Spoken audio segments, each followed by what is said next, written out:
Welcome to video lesson number 6. This is part 3 of our nomenclature series. We're going to be finishing up how to name ionic compounds. So we've talked about binary ionic compounds that only contain 2 types of elements. We've also added in polyatomic ions where there's multiple elements in a single ion.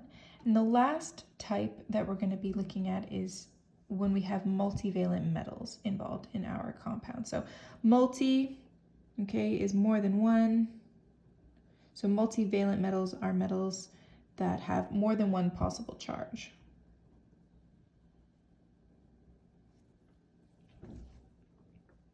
So metals are always the cation. They're the positively charged half of the ionic compound.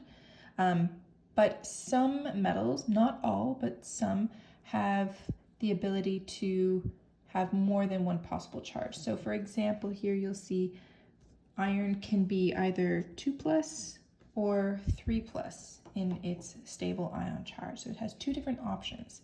But this means that when we go to name these compounds in our conventional way that we were before, if we look at just the first one, right, we have iron and chlorine.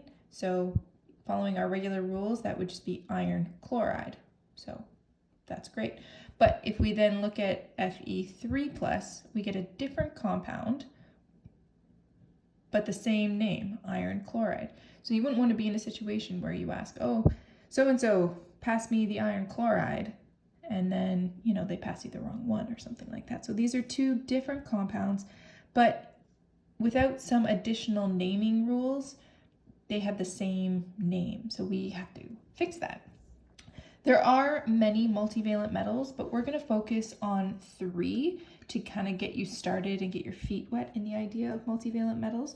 And those 3 that we're going to use in this course are copper, iron, and lead. So these are the only 3 you need to worry about for now, and you'll get a few more in grade 11 as well. So copper can have 2 possible charges, either copper 1+ or copper 2+. Iron, as we looked at in the previous example, can be 2+ or 3+. And lead can be 2 or 4. And we can write this when we give the name by indicating which iron it is that we're talking about. So I'll show you what that looks like. When we name, we use what's called the stock system. So that means that we write the number of the charge in brackets using Roman numerals. So here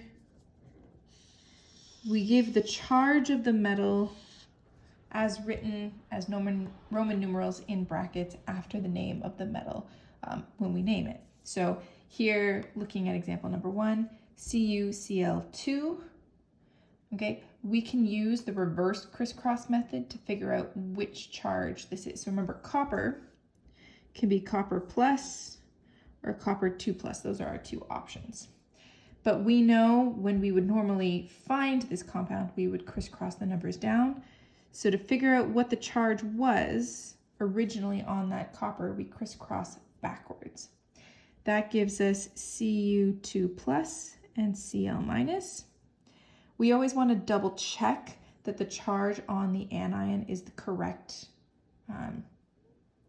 number. So chlorine should be 1-. It is 1- in this case, so it's good, which means that our copper charge is 2+. So when we name this, we would write it as copper,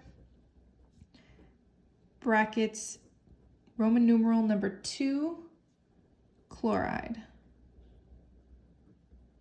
So copper 2 chloride. Versus if we had CuCl and we crisscrossed backwards, that would give us Cu plus Cl-, and this would be copper 1 chloride. So we give the name, the number in the brackets. Let's do another one. Here we have iron and oxygen. If we crisscross backwards, that's going to give us Fe plus O minus, because in this case it's a 1-to-1 ratio. But when we double check our anion, you'll notice that O minus isn't right. If you look at the periodic table, oxygen should be O2 minus. And because it's a ratio, what's happened is when you have a 2-to-2 ratio, right, we reduce it to be in lowest terms. So in this case, this compound has been reduced, but to find the charge on the iron, we need to sort of undo that reduction. So if this was supposed to be 2 minus, then to maintain the ratio, so a 1-to-1 ratio, then this would have to be Fe2 plus, so 2 and 2 to even itself out. So when we name this, it would be iron 2 oxide.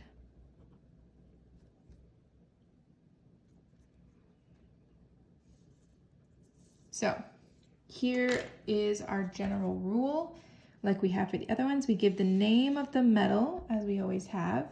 Then in brackets, we give the charge of the metal in Roman numerals, plus the name of the non-metal ion, so ending in "ide," like oxide or chloride. Let's do a couple more examples. So PbF2 crisscross backwards gives Pb2 plus F1 minus. Double check that your anion is what it should be. In this case, it is. Fluorine should have a charge of 1 minus. So it's good. So we know that the charge on this is 2 plus. So we would call this lead 2 fluoride. For this one, crisscross backwards is going to give us Pb2 plus O minus. But just like with the iron, O should have a charge of 2 minus, not 1 minus. So this is a 1-to-2 ratio. So for every 1 lead, we need 2 oxygens. But if the charge on this is meant to be 2 minus, okay, we multiplied by 2 to get 2 minus, we need to multiply this by 2 as well, which gives us 4 plus. So lead can be 2 or 4. In this case, it's going to be 4. So lead 4 oxide.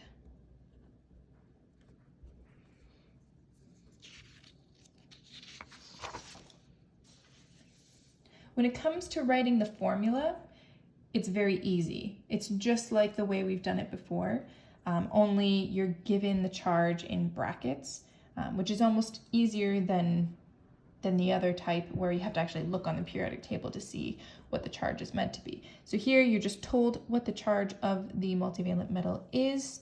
So we're told this one is copper 2 plus, iodine is 1 minus, crisscross gives us CuI2. So that's exactly the same as it was before. Here we have iron 3 sulfide. Iron is Fe. We're told the charge is 3. Metals are always positive. And then sulfide is S2 minus. Crisscross gives us Fe2S3.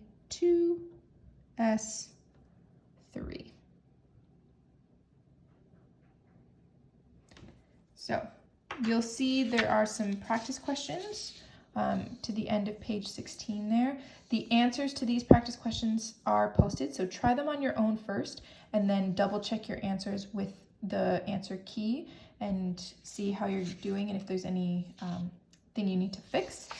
Then I'm going to keep going here and to the very last piece of multivalent metals with polyatomic ions. So we've done polyatomic ions and we've done multivalent metals, so now we're just going to put those two things together in sort of one final little bit of practice. So here's our formula for how we name the compounds. We're going to give the name of the metal with the charge in brackets using Roman numerals, and then the name of the polyatomic ion. Okay, make sure that you check the charge on the polyatomic ion using your list on the back of your periodic table to make sure that you don't accidentally get the wrong charge for the Roman numeral. Let's look at the first one. Here we have copper and we have SO4, which is sulfate. So here on your list, sulfate, SO4, 2-. Anytime you see, when you're trying to recognize if a compound has a polyatomic ion or not, if you see more than 2 elements in there, then it has a polyatomic ion, and you should check the list. So in this case, I have copper, I have sulfur, and I have oxygen. That's 3 different elements. So this compound must contain a polyatomic ion. So you'll have to go and check the list and see which one it is. So crisscross backwards, double check when you're doing this. The most often mistake that people make is they'll take this 4 that's stuck to the oxygen and they'll move it up and say you have copper 4. But when you look at the list, okay, SO4, that 4 is stuck there. You cannot move it. It does not come from the metal. It's part of the polyatomic ion. So the charge is 2- here. So I know I should have 2-. My copper, this is telling me that really there's an imaginary brackets with a 1 there almost. You can think about it that way. So this is copper 1+ and SO4 1- is really what that's telling me. But I know that that should be a 2 to get 2- because I just checked that on the list. So a 1-to-1 ratio means if I have a charge of 2- for my sulfur, or my sulfate, pardon me, I should have a 2+ for my copper. So that gives me copper 2 sulfate.